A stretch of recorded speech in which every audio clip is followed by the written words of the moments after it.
First step of our second International Week. Bom, comunidade mackenzista, seja muito bem-vinda à nossa Segunda Semana Internacional, que ocorrerá entre os dias 19 a 23 de setembro. São cerca de 20 eventos que tornarão essa semana muito rica em termos globais, de competência intercultural, com um bate-papo e apresentação de representantes de diversos países, Estados Unidos, Austrália, Canadá, França, Coreia do Norte. Teremos apresentações sobre competências interculturais, troca de experiência de estudantes para onde foram, de onde vieram, qual é também, a oportunidade que vocês têm aqui junto com a Universidade Presbiteriana Mackenzie, sejam essas oportunidades, programas de mobilidade, o Conversation Club, Ambassador Program. Afinal, para o mackenzista, o mundo é de vocês. So today we have the groundbreaking of our second International Week. We have more than 20 activities programmed from 19 to the 23rd of September. We will have representatives from all over the world, partner institutions from the United States, from Canada, from Australia, from France, and from North Korea, where we'll talk about an exchange experience, intercultural competencies, and we will show to all Mackenzie students and all students all over São Paulo, Brazil, and abroad that the world belongs to each and every one of us. Hoje nós temos aqui como ponto de partida, e não poderia ser diferença, a professora Dr. Kris Acheson-Clair, que é uma representante, uma especialista em comunicação intercultural. Ela é formada pela Arizona State University, obteve o seu PhD em comunicação intercultural e é responsável pelo Center for Intercultural Learning, Mentorship, Assessment and Research, o CILMAR, vinculado à Purdue University. É um centro responsável pelo estudo, pelo avanço e pela sensibilização de competências interculturais que habilitam o estudante e o profissional a terem melhores oportunidades de carreira, sejam essa carreira acadêmica ou a carreira técnica profissional, não apenas em seu país de origem, mas em qualquer país que integre o globo. Today we have the honor to have as our keynote speaker in our launching of our second week, International Week, Professor Dr. Kris Acheson-Clair, who has earned her PhD in communication and has an expertise in intercultural communication in 2008 from Arizona State University. She was a Fulbright Scholar in Honduras. She acted as a serving faculty in applied linguistics at Georgia State University, and up to date, she's the director for the CILMAR, the Center for Intercultural Learning, Mentorship, Assessment, and Research, the CILMAR, attached at Purdue University. So Dr. Kris will share with us her experience and notions about intercultural competencies, which might, and not only might, but helps students and professionals all over the world, not only in Brazil, to nudge, entice, improve their competencies in academics and also in professional wise. So Dr. Kris, we are honored to have you here. The floor is all yours. Thank you so much. That was a very warm welcome and kind introduction. I'm very happy to be here. So I have a PowerPoint to share with you. Let me pull up my slides here. And can you just confirm that you can see the PowerPoint slides before I dive into the presentation? Yes, Wonderful. we can see. Wonderful. All right. Well, I constructed this presentation today to give a very thorough introduction to intercultural competence development and assessment, I really want to concentrate on these three questions of the what, the why, and the how. So we're going to start with just a little bit of context so that you know where I'm coming from. I'm currently at Purdue University, and this is a very large STEM university in the United States, in the Midwest, and it's highly internationalized. And that's one of the reasons why SILMAR was created, the center that I run. SILMAR is the Center for Intercultural Learning, Mentorship, Assessment, and Research. And just to give you a sense of what my center does, we're very focused on supporting intercultural learning for the entire campus.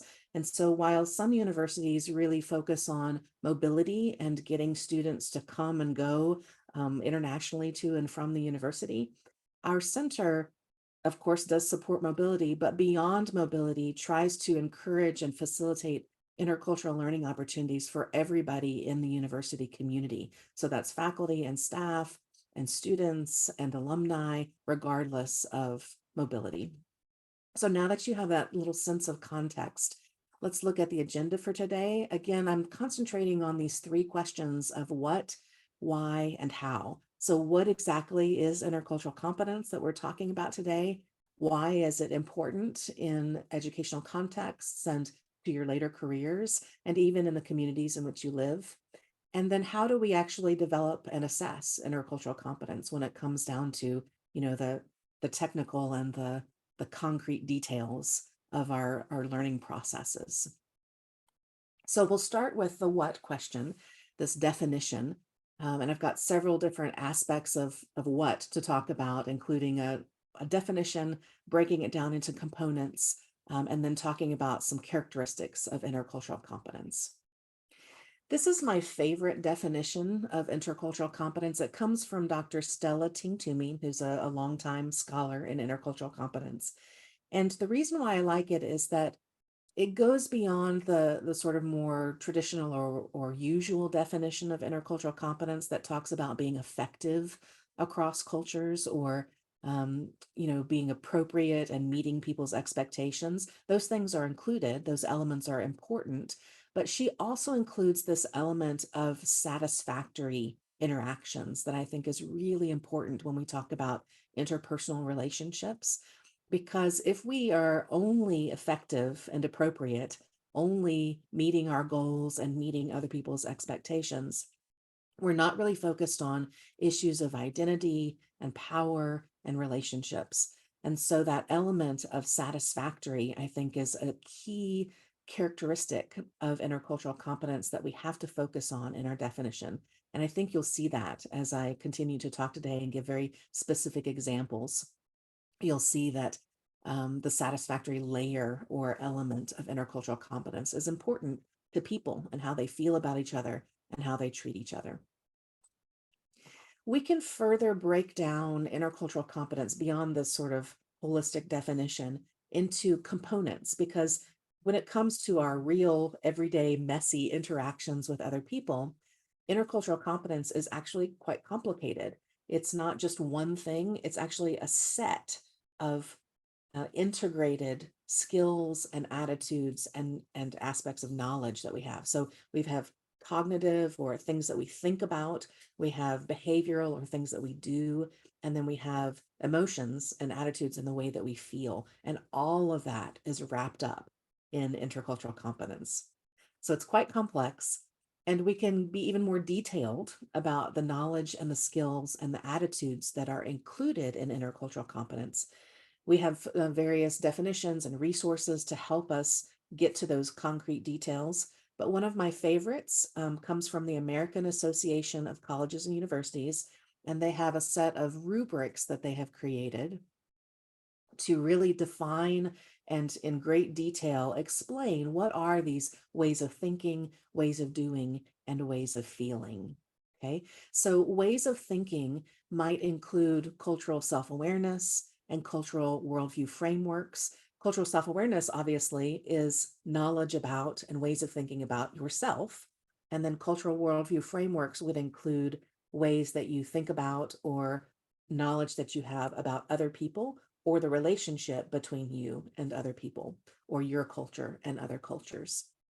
So it includes things like how we might compare cultures as being for example, more collectivistic or more individualistic, time-oriented, those kinds of categories that we put cultures into. And then we have ways of doing or the skills, and those might include some very concrete capacities like empathy or the capacity to perspective take and understand other people's points of view, how they think and feel and experience the world. And then verbal and nonverbal communication skills are also really important ways that we act and behave with other people across cultures. And then finally, down here with ways of feeling, we have some very important attitudes without which it's very difficult to have positive interactions with other people. If we have curiosity, if we have openness towards people who are different from us, that goes a long way towards having healthy and productive relationships with other people. And if those ways of feeling are missing, then there are great roadblocks in the way of our intercultural competence. So those ways of feeling are also very important, along with the behaviors and the ways of thinking.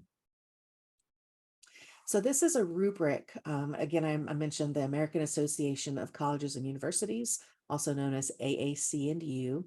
And this is one of their value rubrics for intercultural knowledge and competence. So you see the things that I just talked about, the aspects of ways of thinking, ways of doing, and ways of feeling that are included in this rubric. And then this rubric just sort of breaks down what development looks like in these different areas over time. So in the far right column of benchmark, sort of level 1, this is where people might start out in each one of these areas of intercultural competence. And over time, if they develop more intercultural competence, you might see people learn, grow and learn and develop and move towards the left-hand side in this capstone or sort of highest level column on the left. So just taking as an example, cultural self-awareness, a person might move from a minimal awareness of their own sort of cultural being, who they are as a cultural being and what that means for the biases that they have and the rules and norms that they're used to in their own culture. Not really knowing much about that or having that on their radar, so to speak, they might move towards identifying some of those cultural rules and biases, recognizing some new perspectives, maybe how other people are seeing them, as well as how they see themselves. And then at the capstone layer, really being able to put into words and articulate to themselves and to other people who they are as a cultural being. So each one of these rows shows that journey or that trajectory from a more introductory benchmark level on the right to a more sophisticated and capable level at the capstone on the left-hand side. So I'm going to, of course, share these slides with you. If you wanted to come back and look at this rubric, it's really informative for goal setting to look at something like this and not only be aware of all of these different layers or elements or aspects of intercultural competence represented in this column on the left-hand side, where we see the ways of thinking, the ways of doing, and the ways of feeling, but also to see the concrete details of what it looks like to grow in each one of these areas. That's the value of a rubric like this, just to be able to set goals towards your own development. And we're going to return to this when we talk about the how. Right now, we're still on the what section. So a few points that I want to make about intercultural competence beyond the sort of black and white definition of it and breaking it down into its components. I want to make sure that everybody understands there's sort of a tension between thinking about intercultural competence on the local level and on the global level, because some of those elements or aspects of intercultural competence are very transferable. In other words, if I learn them in one context, I'm going to be able to apply them in other contexts.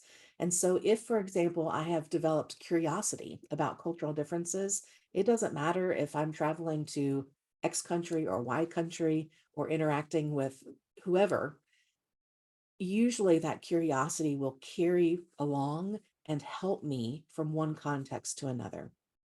However, not all aspects of intercultural competence are so highly transferable, and they're more local in nature than they are global in nature. So if we take, for example, some elements of cultural knowledge, if I learn a language or if I learn specific information about how I'm meant to behave or what the expectations of me are in a particular cultural context. When I then interact with someone else from a very different place or background, that's not necessarily going to help me if they don't speak that language, if they're not also from that place. So we need to be very realistic in the sense that our intercultural competence that we develop is not globally applicable. If we get really good at interacting across one cultural boundary, that's not a guarantee that we're going to be really good at interacting across a different cultural boundary. And so we just need to give ourselves some grace and give each other some grace to always be lifelong learners. In other words, there's always more to learn, other cultures that are unfamiliar that we then need to gain specific cultural information about, more attention to pay to our attitudes and our openness and ensure that we remain curious, more skills to develop. You know, if I become really good at a particular kind of nonverbal communication in one context, that doesn't necessarily help me in another context. I may have to relearn or learn more later in life. And so treating ourselves as lifelong learners, I think, keeps us humble and also keeps us motivated to be continually developing and always growing as people in this area. And then the final point I want to make here about the what of intercultural competence is that motivation and opportunity have kind of a unique relationship when it comes to intercultural competence, because when we are motivated to develop our intercultural competence, we seek out opportunities to grow. But it works in reverse as well. In other words, sometimes we find ourselves in learning opportunities, regardless of why we ended up there. We didn't necessarily seek out those opportunities in order to develop intercultural competence, but they become our motivation to learn and develop intercultural competence. In other words, we might find ourselves in unfamiliar cultural territory. We might find ourselves in situations where we are uncomfortable, where we don't know enough to be effective or appropriate or have satisfactory interactions with other people. And that's what we call a felt need, right? It's a need that we can feel deep inside ourselves that motivates us then to learn and to develop more intercultural competence. So these two aspects, the motivation and opportunity, are mutually reinforcing. The more motivated we are, the more opportunities we will have for learning, but also the more we are in situations that are learning opportunities, hopefully the more motivated we will be to learn. So I'm going to pause just for a second and see if anybody has any questions. You're welcome to type questions into the Q&A area, and we'll deal with those as we go along, as well as at the end, there'll be time for Q&A. I just want to make sure at this point that there are no questions about the definition of intercultural competence before we move on to the details of the why and the how. So I'll pause just for a second and recap very briefly about the what, so that you have time to ask questions. So what we've talked about so far is this overarching definition of intercultural competence as being about interacting effectively, appropriately, and satisfactorily with other people. We also looked at the complex components of intercultural competence as being tied up with ways of thinking, ways of doing, and ways of feeling. We looked at an example of a rubric so you can track your learning and your trajectory along those elements of intercultural competence. And then we talked about some characteristics of intercultural competence. So any questions at this point? I'm not seeing any pop up here in the Q&A. So keep in mind that that space is there for you to ask questions. And hopefully by the end of our session today, we'll have some good questions so that I can really meet your needs and address your interests in this presentation. So I'm going to move on to our second section, which I think is really, really important to talk about the why, because this is tied up in our motivation to learn. And probably everybody knows this in their heart, in their body. When we are not motivated to do something, it is very difficult to do. Teachers know this. When their students are not motivated, they will not learn very well. Parents know this. When their children are not motivated, they will not behave, right? We know this about us as human beings, that motivation is important. So I'm actually going to spend a significant amount of time today talking about the why, because it is so important.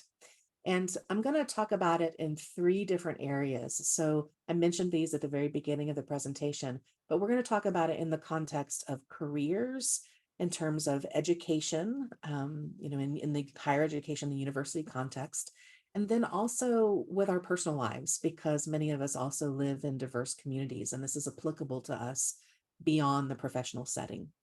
So we'll first talk about globalized careers. I think every survey that I have seen for the past at least decade, maybe 2 decades, where governments or nonprofit organizations or universities or professional organizations or whatever is the source of the data, but people will survey employers, and they're looking for data on what is important to employers. What are they looking for in their new hires? What skills do they want new graduates from higher education or even secondary school to have? And in every single one of these surveys, one of the top few characteristics that employers are looking for is intercultural competence or global competence, or even described as just the capacity to interact with people who are different from you. It's not coincidental, I don't think, because employers recognize that we live in a world in which our economies are globalized and connected, and it's difficult nowadays actually to have a career where you are not interacting with a very diverse workplace, but also with clientele who are diverse. And so employers really recognize that they want to hire people who already have these skills so that they are then effective employees. And I think even beyond the employer perspective, the employee perspective is really important, because when you are an employee in these globalized workplaces and you have teammates who are different from you, and you serve clients and customers who are different from you, it's really difficult to do your job well, and it's difficult to have good relationships with the people around you. It's difficult to advance in your career and be eligible for promotions unless you have these skills. So both from the employer and the employee perspectives, when we talk about careers, intercultural competence or global competence, or whatever you want to label this set of attitudes and knowledge and skills that we're discussing, is vital. It's absolutely vital. So let's dive in and look at a very concrete example. All right. This is a little case study that I want to talk through. If you will just imagine for a moment that you have been hired by a company that is globalized, and you'll be working in a virtual team. So, on Zoom, on Teams, on whatever platform, you're not actually going to physically meet in person, but you're going to be meeting all the time in a virtual space with people from very different backgrounds, from people from different countries, people who speak different native languages, people who have grown up in very different circumstances, and professionally have different identities and ways of thinking, because they come from different disciplines. They've been trained differently. So not only do they come from different cultural backgrounds, but they come from different disciplinary backgrounds. So you're on this virtual team with, let's say, a statistician, a person who crunches the numbers and big data analysis, and an engineer and a marketing strategist. And you've got people who come from all over the world working with you on this virtual team. What are the challenges that you might face, without which intercultural competence you would probably not be successful? What are the risks and the dangers here? So if we look at this case study, when members of your team have different goals and values, when they come to your team wanting different things and valuing, for example, different ways to spend time, different ways to organize a meeting, different ways, different ideas about what leadership looks like or what teamwork looks like. different ideas about what the end goal or the product that your team is producing, all of those differences amongst your team could very easily lead to conflict.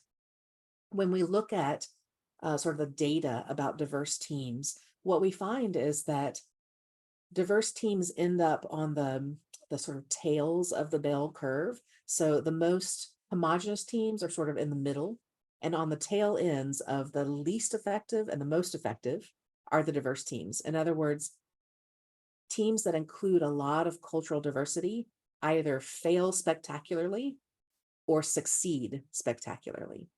And we want to be on the success side, right? And so we have to address and explicitly deal with those differences in goals and values, because if we do not, they lead to conflict. And if we do, then they lead to innovation and ingenuity and problem solving and success. So in addition to goals and values, diverse teams also often have diverse or different communication styles. It may be that some team members talk a lot and expect other people to talk a lot and contribute very easily, and others are more reflective and stand back and watch and listen and only contribute when they're prompted to. We mentioned leadership styles before and teamwork styles. This also includes how you solve conflicts. So when those different goals and values actually result in conflict, different cultural backgrounds encourage people to handle that conflict in different ways. Some people avoid it. Some people address it head on. Some people are very accommodating. Some people are more aggressive. Some people like to do it directly versus indirectly. Some people get very emotional and other people are very restrained.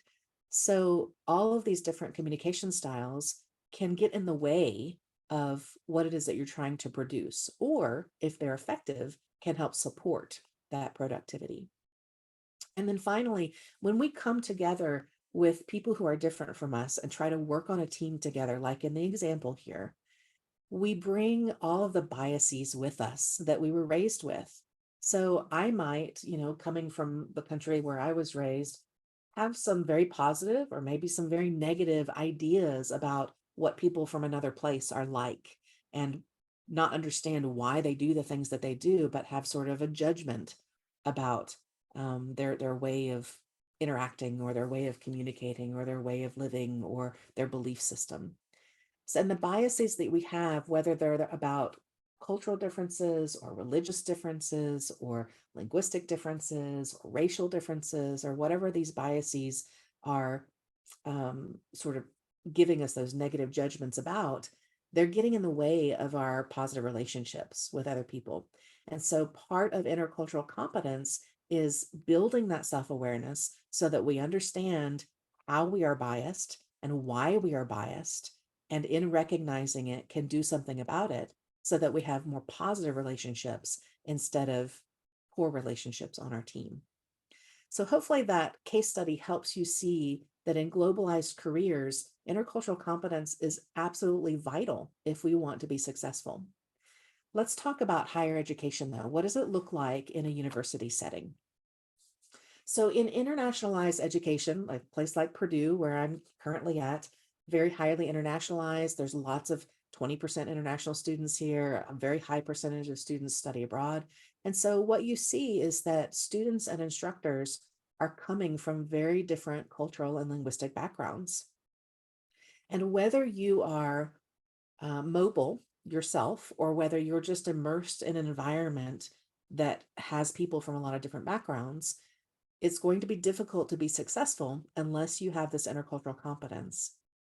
Basically, if you are trying to learn with and from people who are different from you, that learning becomes challenging unless you have the support of the intercultural competence to help you develop positive relationships, to help you understand where other people are coming from and what they're trying to communicate to you.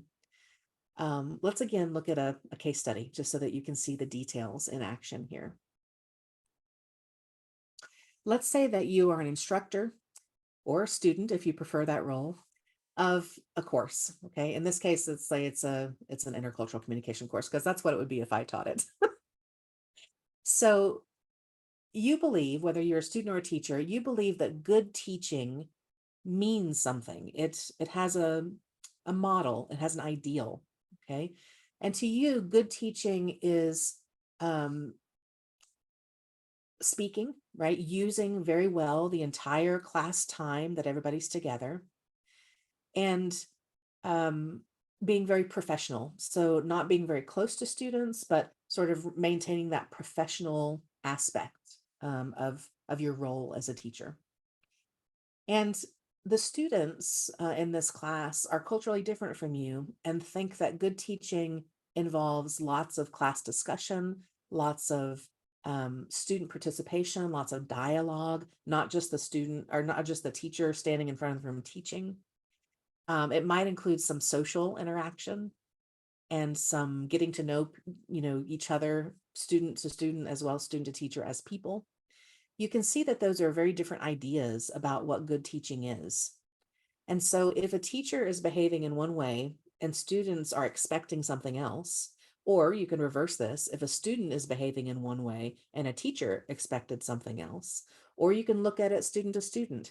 If a student working on a group project is behaving in one way and another student coming from a different place has very different expectations, there's a mismatch between good teaching or good student behavior and those understandings of how we are supposed to behave, and the label of good in front of our role causes misunderstandings between people in this higher education context.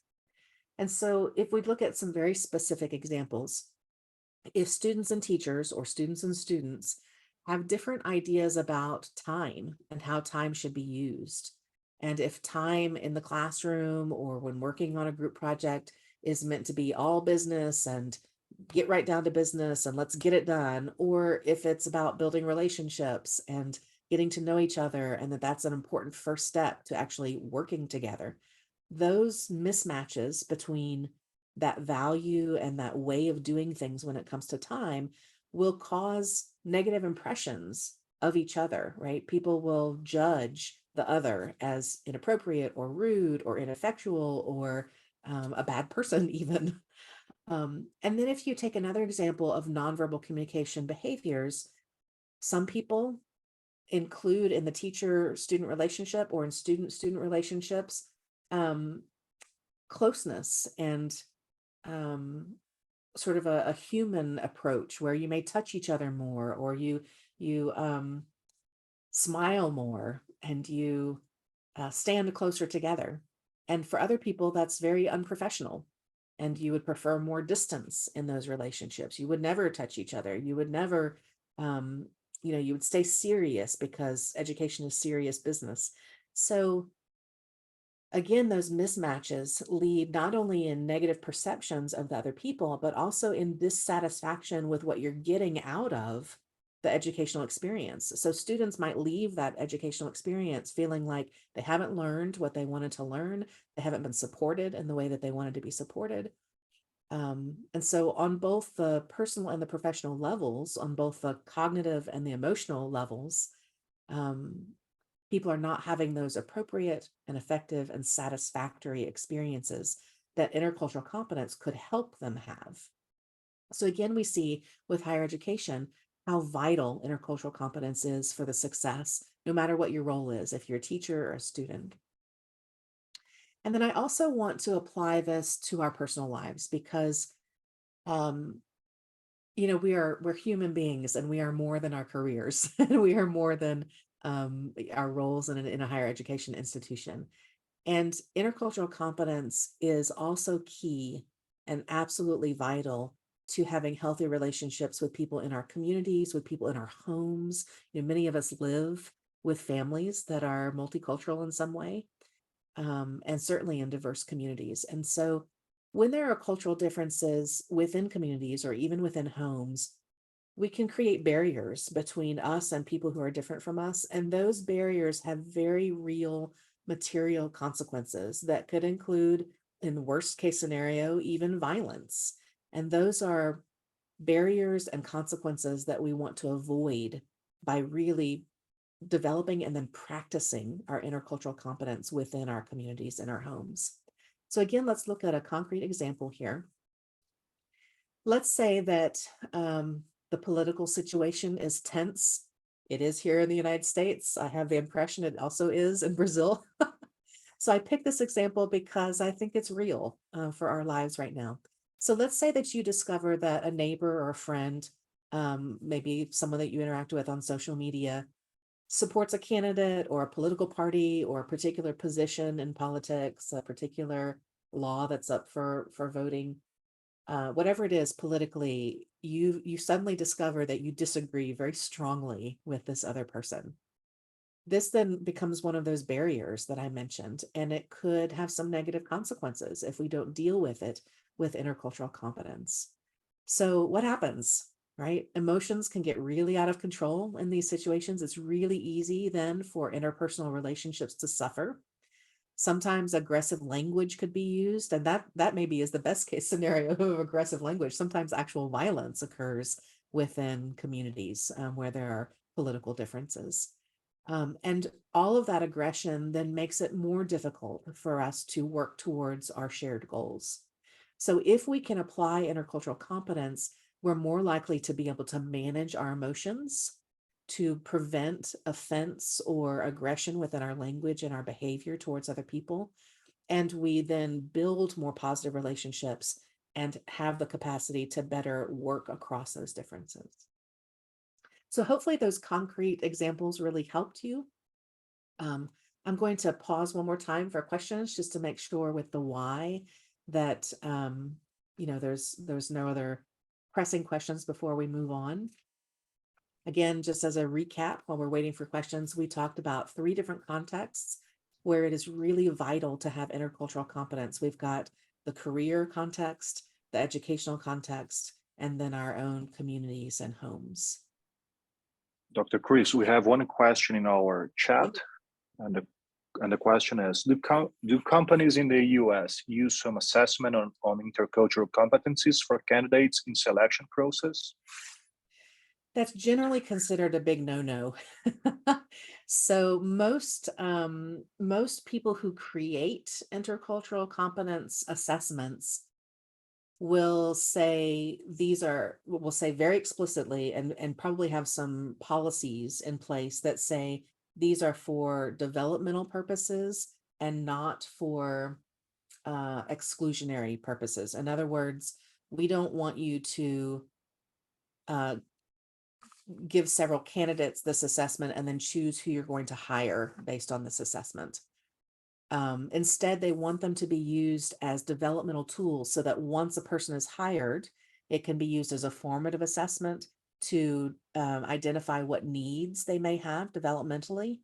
It can be used as a tool to mark progress over time if someone has been in training or has had some experiences that are meant to help them develop intercultural competence.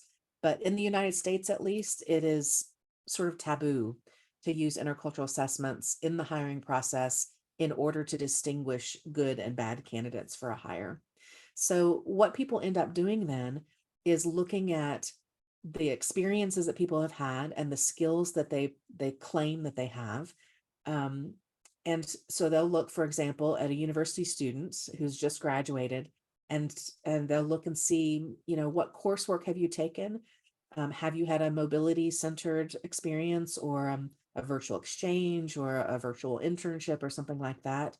Have you studied abroad? Have you in some way engaged in the deliberate intentional development of intercultural competence through a variety of these kinds of experiences?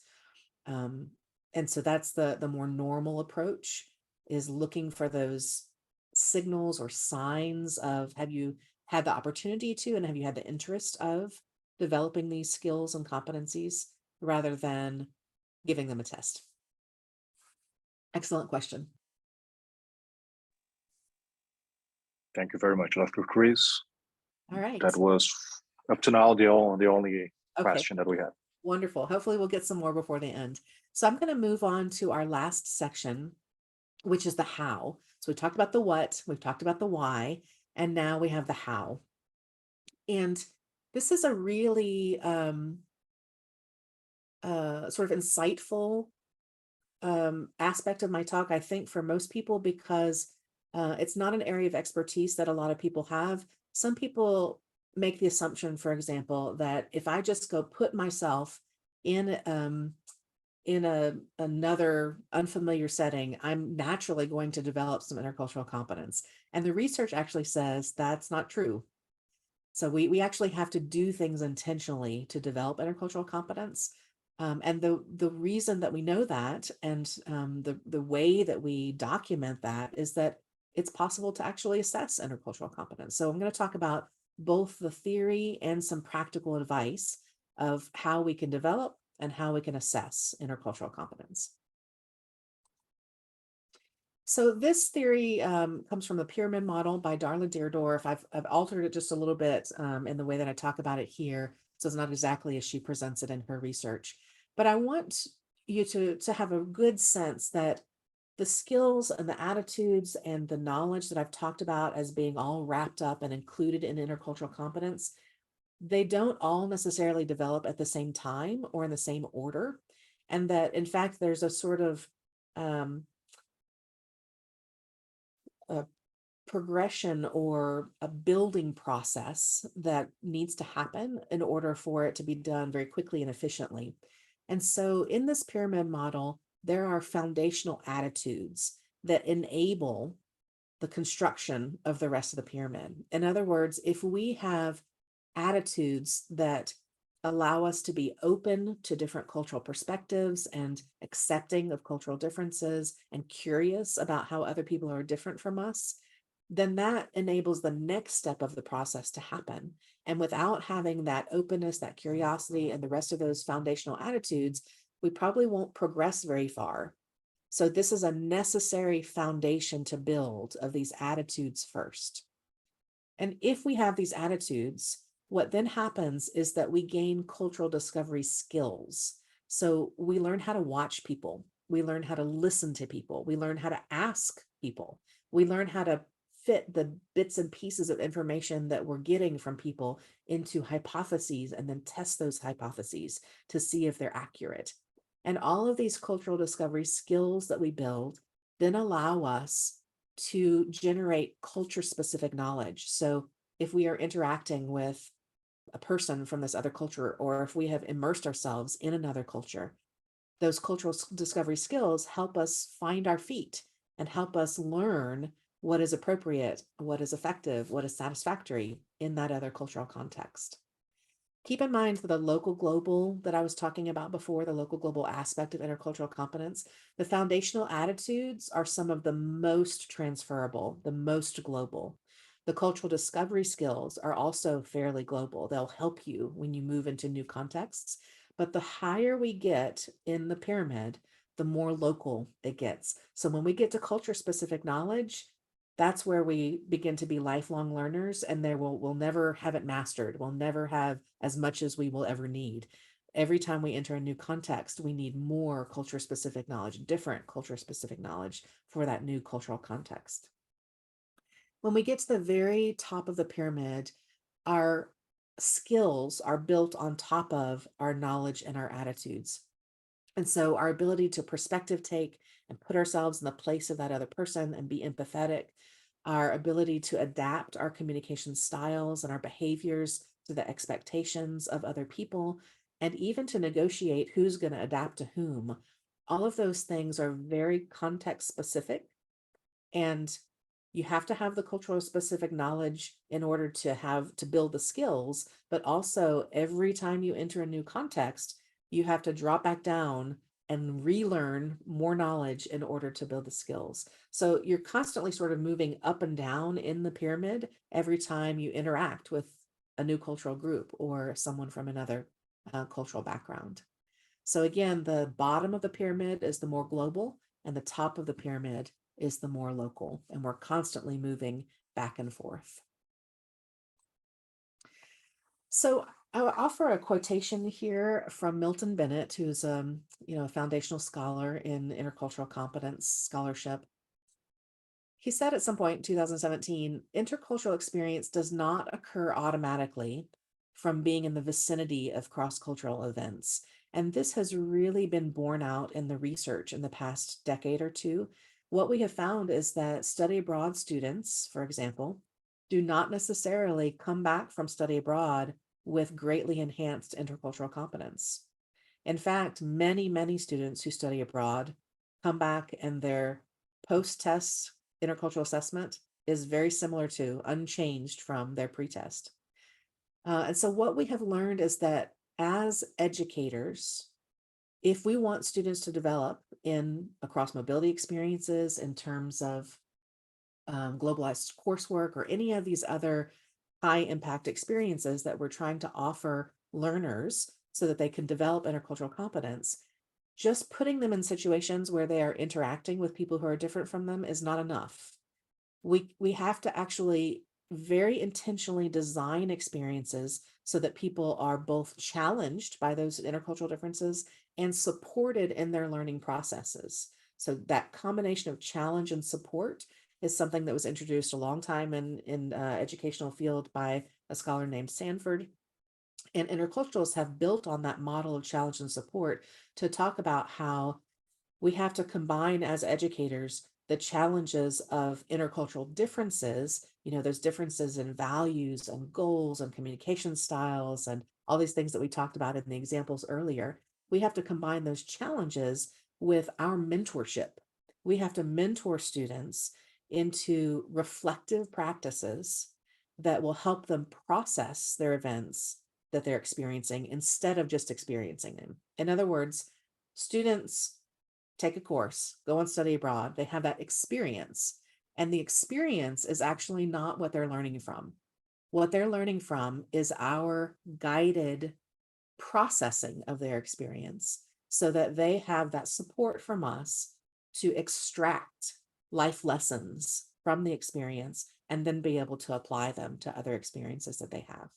So we're helping as mentors, as educators, not only to design the experience, but then to support students through those experiences so that they actually take something meaningful away from the experiences. So a couple of very practical key pieces of advice here for educators. I think it is very important for intercultural competence to be integrated inside disciplines so that we don't take an intercultural competence course just as an elective or do a study abroad, separated from our disciplinary content, but that the two become interwoven with each other so that students can see how important intercultural competence is to their discipline and to see how connected it is to their other learning outcomes, their disciplinary learning outcomes. So just as one example, because Purdue is a STEM university, I talk a lot to engineering and science professors. And I often talk with them about the connections between cultural curiosity and scientific curiosity. And we very explicitly connect the dots between the scientific process and the process of discovery and how important that is and how connected it is to the curiosity that we feel about other people who are different from us, and then the cultural learning that stimulates. Also, perspective taking and the importance that has for intercultural competence, the empathy that we can develop for other people. We connect the dots between that and the innovation that is so important to engineering and science students, where they're trying to think outside the box. They're trying to come up with new solutions. And if they can connect that value that they have in science with that similar value in cultural learning and intercultural competence development, then they're all the more motivated to engage in intercultural learning. On the learner side, on the student side, I also have some advice to offer. So if we look at that same quotation from Milton Bennett about just because you're in this intercultural context doesn't mean that you're actually developing intercultural competence, I think students also need to take that to heart. In other words, it's not enough to check the box. You can't just go through your university career saying, okay, I studied abroad, done. Okay, I took this globalized course, I'm done, right? Because it's not having the experience that counts. It's having learned something from those experiences that then you will be able to apply to your globalized career and to your community settings. So putting your focus on processing your experiences and making the most of the experiences, the opportunities that you do have for cultural learning is absolutely vital. And you're missing opportunities if you're not paying attention to that. Okay. All right. So just a couple pieces of practical advice on the learner side. Remember, I talked about that relationship between motivation and an opportunity. So if you are motivated to engage in intercultural competence development, you need to put yourself in situations where you have the opportunity to learn. And also in the reverse, every time you are in an opportunity to gain intercultural competence, you need to take advantage of that and motivate yourself to learn from those experiences and process them in a way where you can have transferable takeaways, right? And then I also wanted to offer just a little piece of advice about responding to culture shock, right? If people think about culture shock in sort of a medical model where it has sort of causes and symptoms and cures, you can think about both short-term and long-term solutions to culture shock and their intention with each other. Because if you have, let's say you're studying abroad or you're in a diverse class or on a team and it's uncomfortable, you can take short-term approaches to solve those problems that may not actually benefit you in the long term because they're focused on removing the symptoms. They're focused on making you feel more comfortable, making you be successful in this one particular context that then doesn't help you in the long term. So to get really concrete, if you're studying abroad and you are missing home, a short-term approach would be to make that phone call and, connect back home or Zoom with your family or friends. But that might actually prevent you from making new friends in a new context and developing new relationships that would help you adapt. If you are in a situation where you're learning a new language, if you take a short-term approach, you might try to speak your own language as much as possible because it feels good. It's not as exhausting. It makes you more competent because speaking the other new language is very hard, and you don't feel like you can do as many things or get your needs met in that new language. But not practicing a new language then prevents you in the long term from resolving the cause of the culture shock in the first place. So just a word of advice to try to find some balance. You don't want to go all the way with the long-term approaches because if you don't take care of yourself in the short term, you could sort of crash and burn. But to find some balance between short-term and long-term approaches, I think is really important when it comes to culture shock. So just a couple of words of advice for students. And then I have some other, things to talk about with assessment, but I'm not sure how interested the audience is. And we're also, sort of getting to the end of our time. So I'm going to save those slides if there's any questions about assessment, and also for people to go back and look at later. But I do want to just make sure everybody understands that there is a world of resources out there for you on our Intercultural Learning Hub. So Purdue has put together a website that's sort of a one-stop shop. It's called the Intercultural Learning Hub. Some areas of it do require a free account, but it is no cost whatsoever. It's all open access once you create that account, because we're just trying to protect the content and not have a bunch of spam there. So there's a lot of different things in this space. There's opportunities to collaborate. But what I want to talk about today is that there is a digital toolbox with hundreds, literally like 800 or 900 tools there, mostly for teachers. If you're looking for tools to help your learners develop more intercultural competence, it's curated, so it's highly searchable. You can search by learning outcomes, but also by, sort of practical details like I have a half an hour or I have 5 minutes. It's going to return different types of activities or tools for you. And then also there's a collections area. It's kind of like Pinterest where you can pin things and collect things to save for later. And you can collect things anywhere on the internet, but also inside the Intercultural Learning Hub. So I encourage you to go explore the Hubicle. It's a great tool for intercultural learning and a great resource for people who are interested in this area of development. So I will stop there for questions. And if there are no questions, I can come back to these slides about assessment. How's that? That's great. Thank you, Dr. Kris. Let's open for the participants and the attendees for questions. We have one from Professor Simone. Yes, thank you, Dr. Kris. It was quite important, the advice and everything that you were talking to us. But I have some questions. In your opinion, which of the components is more difficult to develop? You talked about skills, attitudes, and knowledge. And which one is the more difficult for you? This is a really excellent question. I think that there's probably a lot of individual difference here. And part of it might have to do with personality. You know, just as some people, when they're learning a language, find it easier to learn to read and write, and others find it easier to speak and listen. That's partly a function of what opportunities that they've had to learn, but it's also partly their personality and what their preferences are and their learning style, and you know, how shy they are with other people and those kinds of things.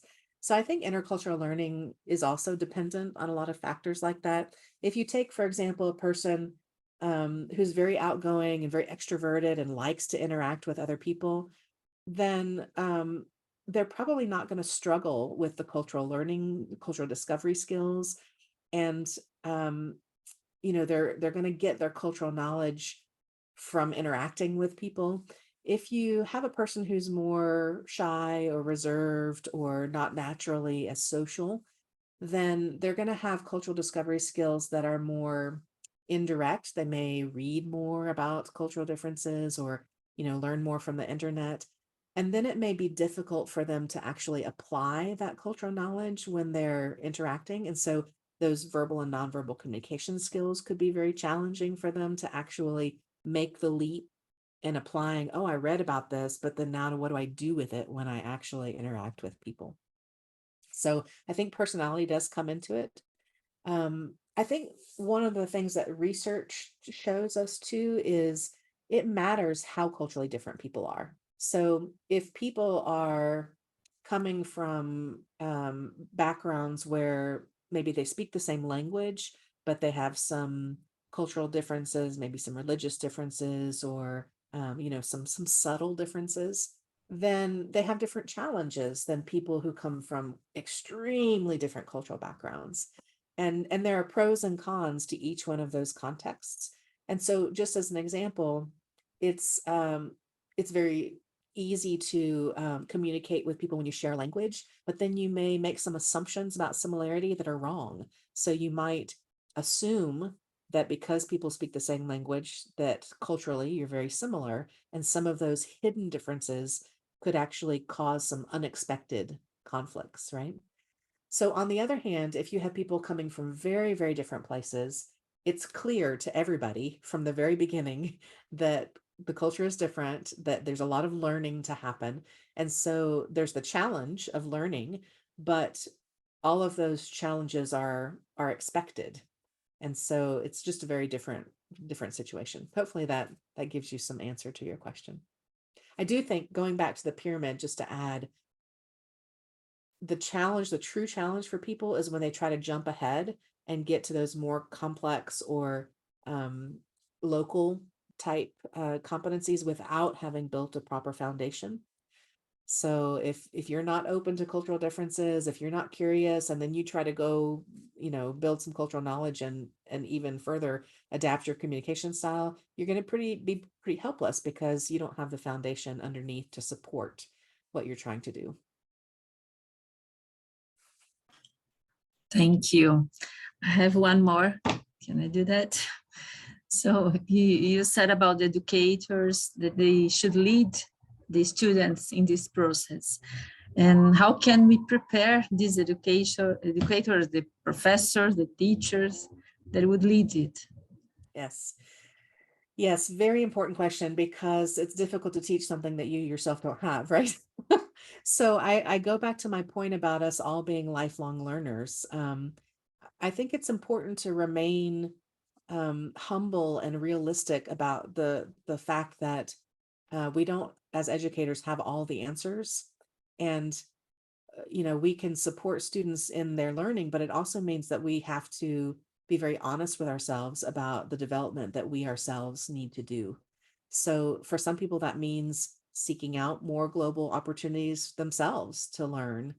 I know faculty, for example, who lead study abroad as much for their own benefit to gain opportunities for cultural learning as for their students to provide them that opportunity. There are lots of options for professional development. There are conferences, there are courses, there are seminars, there are workshops, there are professional organizations. There's all kinds of opportunities for faculty and staff in the higher education setting to take on that role of learner themselves.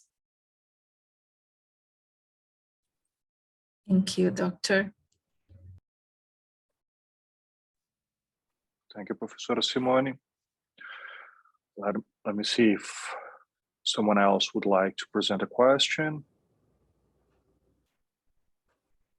If not, I do have one question, Professor Kris. Much is being said about after COVID-19 that globalization is having a setback. We are talking nowadays on onshoring, friendshoring, and this combined with polarization could be represented or could be seen as another setback or roadblock against intercultural learning, since we are looking in terms of economic background. We are looking to provide the supply chains in our own country or friendshoring in countries that are similar to ours, as compared to the previous context in which we were more open-minded to globalization and cultural difference. So is this a harder time for intercultural competence or not? I think it is. And for some of the reasons that you mentioned, as well as many others, including the conflicts that we're having around the world and within societies where people are so polarized right now.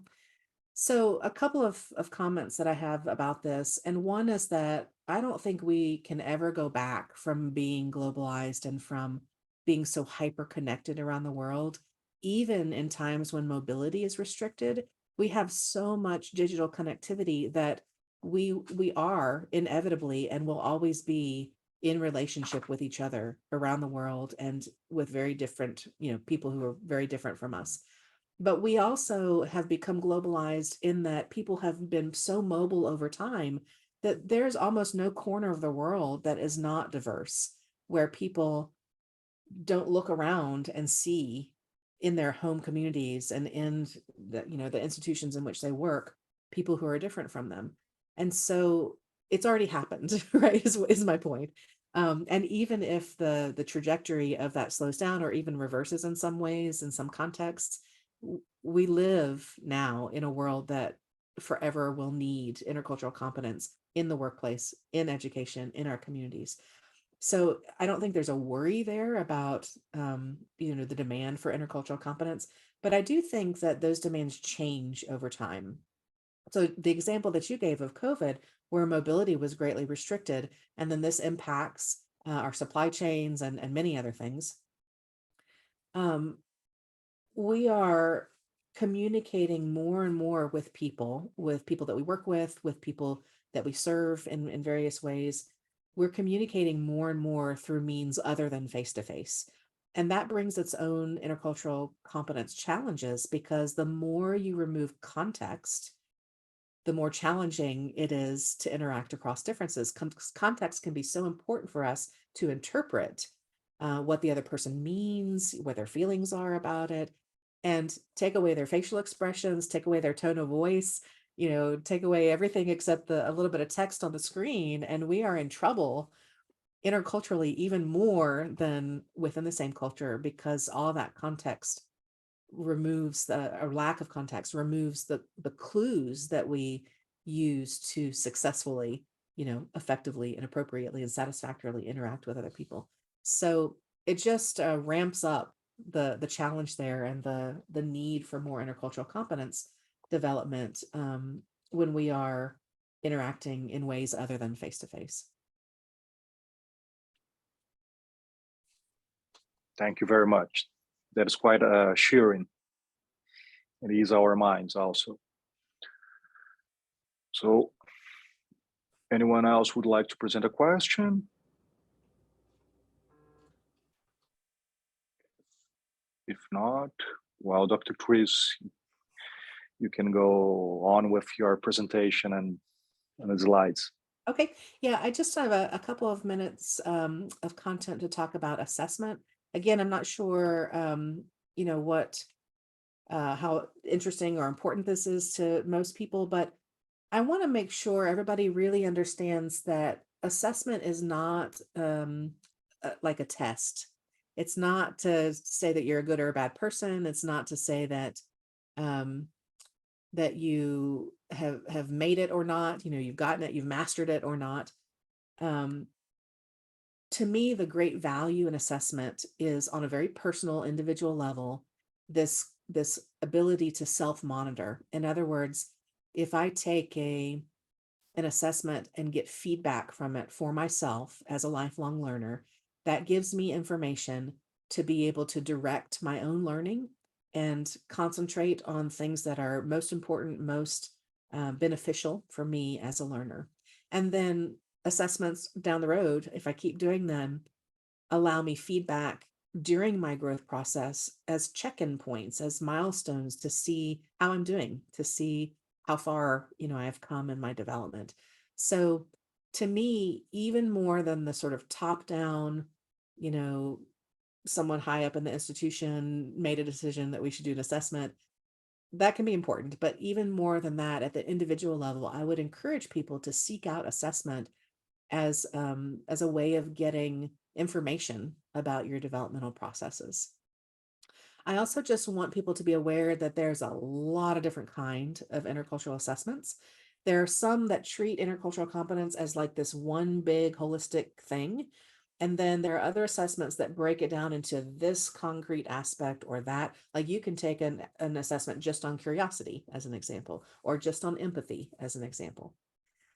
Also, there are many, many instruments that are free. So I don't want to have people get the sense that you always have to pay for assessments, because there's a lot that are open access out there that you can just use for free. And if people are interested in assessment, I really encourage you to go to the Intercultural Learning Hub, because there's a whole collection. There's probably over 100 assessments in there, and they're curated. So there's information in there about them that can help you decide which one is the appropriate one for you to use. And then just a couple of thoughts about best practices when it comes at the institutional level to assessment. I know some people in attendance here are faculty members or administration, and you're thinking strategically about assessment. So I just want to give a couple of you know, tips or pieces of advice here. And one of them is that you need to be very, very clear about what your operationalization is. In other words, you have to very clearly define what it is that you're trying to assess, and to make sure that there's good alignment between that and the actual assessment that you use, and be strategic about that. So the other thing that you need to be strategic about is making sure that everybody's on board. So I've seen lots of assessment initiatives fail where someone high up just makes a decision, we're going to do this, and then it's either not communicated well, or you know, there's resistance for various reasons, and the actual implementation of it fails because there wasn't an effort to convince people that it was a valuable thing to do.